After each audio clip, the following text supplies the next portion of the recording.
കോഴിക്കോട് ജില്ലയിലെ ബാലുശ്ശേരി നിയമസഭാ മണ്ഡലത്തിൽ രമ്യ ഹരിദാസ് UDF സ്ഥാനാർത്ഥിയാകാൻ സാധ്യത ഏറിയിരിക്കുന്നു. സംവരണ മണ്ഡലമാണ് ബാലുശ്ശേരി. ഒരു കാലത്ത് നമുക്കറിയാം കേരളത്തിൽ ഏറ്റവും അധികം ആരാധകരുണ്ടായിരുന്നൊരു കോൺഗ്രസ് വനിതാ നേതാവാണ് രമ്യ ഹരിദാസ്. പെങ്ങളുട്ടി എന്ന് സ്നേഹത്തോടെ UDFകാർ വിളിച്ചു തുടങ്ങിയ ആ പേര് അവസാനം അവരെ കേരളത്തിൻ്റെ തന്നെ പെങ്ങളുട്ടിയാക്കി മാറ്റി. CPMന്റെ കോട്ട കൊത്തളം എന്ന് വിശേഷിപ്പിക്കുന്ന ആലത്തൂർ മണ്ഡലത്തിൽ കന്നി മത്സരത്തിൽ തന്നെ 1,58,000-ലധികം വോട്ടുകൾക്ക് CPMന്റെ സിറ്റിംഗ് MPയെ തോൽപ്പിച്ച രമ്യ ഹരിദാസ് കോൺഗ്രസ് പാർട്ടിക്കുള്ളിലെ ഒരു പ്രതിഭാസം എന്ന് തന്നെ പേരെടുത്തു. കോഴിക്കോട് ജില്ലയിലെ കുന്നമംഗലം ബ്ലോക്ക് പഞ്ചായത്ത് പ്രസിഡന്റായിരുന്ന രമ്യ ഹരിദാസ് പൊടുന്നനെ ഒരു സംസ്ഥാനത്തിന്റെ മുഴുവൻ സ്നേഹവായ്പകൾ ഏറ്റുവാങ്ങിക്കൊണ്ട് ഇന്ത്യൻ പാർലമെന്റിലേക്ക് പോയത് ചെറിയ സംഭവമായിരുന്നില്ല. പക്ഷേ എവിടെയോ ചില പാകപ്പിഴകൾ സംഭവിച്ചിരിക്കുന്നു. പെട്ടെന്നുണ്ടായ ഉയർച്ചയും പിന്തുണയും അവരെ അഹങ്കാരിയാക്കിയതോ അല്ലെങ്കിൽ വേണ്ടത്ര പരിചയമില്ലാത്ത വലിയ രാഷ്ട്രീയ ചുമതലകൾ ലഭിച്ചതിൻ്റെ അനുഭവങ്ങളും പാളിച്ചകളും എന്നൊക്കെ പറയാവുന്ന തരത്തിൽ ആലത്തൂർ മണ്ഡലം രമ്യ ഹരിദാസ് അവസാനം നഷ്ടപ്പെടുത്തി. നമുക്കറിയാം, തൃശ്ശൂരും കഴിഞ്ഞ് മലപ്പുറത്തിൻ്റെ അതിർത്തി പങ്കിടുന്ന കുന്നംകുളം മണ്ഡലം മുതൽ തമിഴ്നാടിനോട് ചേർന്ന് നിൽക്കുന്ന പാലക്കാട്ടെ ചിറ്റൂർ മണ്ഡലം വരെയുള്ള വലിയ പ്രദേശത്തിൻ്റെ MP എന്നുള്ള നിലയിൽ അവർക്ക് കാര്യങ്ങൾ കൈകാര്യം ചെയ്യാൻ കഴിയാത്തതും ഒരു എണ്ണയിട്ട യന്ത്രം പോലെ MPയുടെ പ്രവർത്തനം മുന്നോട്ട് നയിക്കാൻ കോൺഗ്രസ് നേതൃത്വത്തിന് കഴിയാത്തതും ഇടതുകോട്ടയിൽ രമ്യയുടെ തോൽവിക്കത് കാരണമായി. അതുകൊണ്ട് രമ്യയുടെ എന്നേക്കുമുള്ള ഒരു പരാജയമായി അതിനെ കാണാനാകില്ല.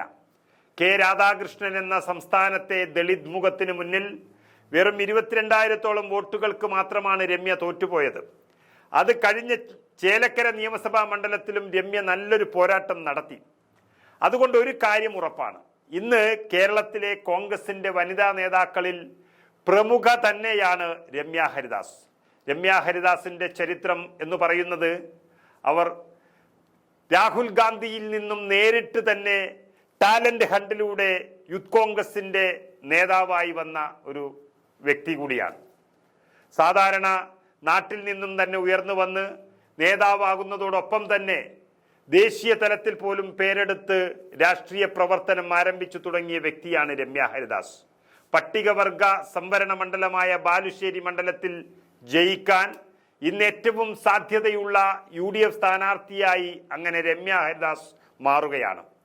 രമ്യയുടെ ജന്മസ്ഥലമായ കുന്നമംഗലം കുറ്റിക്കാട്ടൂരിൽ നിന്നും വെറും 20 കിലോമീറ്റർ പോലുമില്ല ബാലുശ്ശേരി മണ്ഡലത്തിലേക്ക്. അവിടെ സുപരിചിതയാണ് രമ്യ ഹരിദാസ്. അതിനെല്ലാം അപ്പുറത്ത് രമ്യ ഹരിദാസ് ഈ നാടിൻ്റെയും സംസ്ഥാനത്തിൻ്റെയും പെങ്ങളൂട്ടിയാണെന്ന് ഏറ്റവും അധികം വിളിച്ചു പറഞ്ഞത് മുസ്ലിങ്ങളാണ്, മുസ്ലിം ലീഗാണ്. 30% മുസ്ലിം വോട്ടർമാരുള്ളൊരു മണ്ഡലം കൂടിയാണ് ബാലുശ്ശേരി. നല്ല രീതിയിൽ കോൺഗ്രസ് വോട്ടുകളുള്ള മണ്ഡലം കൂടിയാണ് ബാലുശ്ശേരി. മാത്രമല്ല, നിലവിലെ MLA SFI നേതാവായിരുന്ന സച്ചിൻ ദേവ് ഒരു അഹങ്കാരിയായി മാറിയിരിക്കുന്നുവെന്നും തലസ്ഥാന നഗരിയിൽ അധികാരം കൂടി തലക്ക് പിടിച്ച പോലെയാണ് പ്രവർത്തനങ്ങളെന്നും മണ്ഡലത്തിൽ അഭിപ്രായം ഉയർന്നിട്ടുണ്ട്. തിരുവനന്തപുരം മേയർ ആര്യ രാജേന്ദ്രന്റെ ഭർത്താവ് കൂടിയായ സച്ചിൻ ദേവിന് തന്നെയായിരിക്കും ഇനി ഒരു തവണ കൂടി ബാലുശ്ശേരിയിലെ സ്ഥാനാർത്ഥിത്വം നൽകുക. പല കാരണങ്ങൾ കൊണ്ടും പരാജയമെന്ന് പാർട്ടിക്കാർ തന്നെ പറയുന്ന സച്ചിൻ ദേവിനെ മാറ്റാൻ പാർട്ടിക്ക് ആഗ്രഹമുണ്ടെങ്കിലും 2 തവണ നൽകാതെ ഒരാളെ മാറ്റിയാൽ അയാൾ പരാജിതനാണെന്ന സമ്മതിക്കലും പാർട്ടി ഭയക്കുന്നുണ്ട്. എന്നാൽ ബാലുശ്ശേരിയുടെ മണ്ണും മനസ്സും ഏറ്റവും വേഗം കീഴടക്കാൻ കഴിയുന്നൊരു നേതാവായി പെങ്ങളുട്ടി മാറുമെന്ന സത്യം ആ മണ്ഡലം വിലയിരുത്തി കഴിഞ്ഞു. ചെറിയ വയസ്സിൽ തന്നെ കുന്നമംഗലം ബ്ലോക്ക് പഞ്ചായത്തിന്റെ പ്രസിഡന്റായിരുന്നു രമ്യ ഹരിദാസ്. ആ പ്രവർത്തന പരിചയം, ആ നാട്ടിലുള്ള ജനങ്ങളുമായുള്ള ബന്ധം അവരെ തൊട്ടടുത്തുള്ള ബാലുശ്ശേരിയിൽ വലിയ രീതിയിൽ പിന്തുണയ്ക്കുമെന്ന് ഉറപ്പാണ്. മാത്രമല്ല, സച്ചിൻ ദേവ് ജനിച്ച നെല്ലിക്കോടിനേക്കാളും അടുത്തുള്ള ആളാണ് രമ്യ ഹരിദാസ് എന്നതും ആ മണ്ഡലത്തിന്റെ സ്വന്തം മകളാകാൻ രമ്യ ഹരിദാസിനാണ് സാധ്യത എന്ന് ജനങ്ങൾ വിലയിരുത്തുന്നു.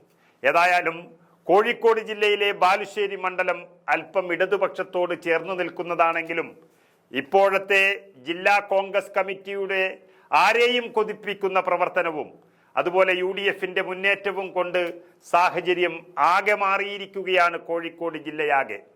അതുപോലെ കോഴിക്കോട് ജില്ലയിൽ കോൺഗ്രസും മുസ്ലിം ലീഗും ഒരുപോലെ മുന്നേറുന്നതും കേരളത്തിലെ ഭരണവിരുദ്ധ വികാരവും CPMനും LDFനും ബാലുശ്ശേരിയിൽ തിരിച്ചടിയാകുമെന്നും ഉറപ്പാണ്. അവിടെയാണ് രമ്യ ഹരിദാസിലൂടെ UDFന്റെ പ്രതീക്ഷകൾക്ക് ജീവൻ വെക്കുന്നത്.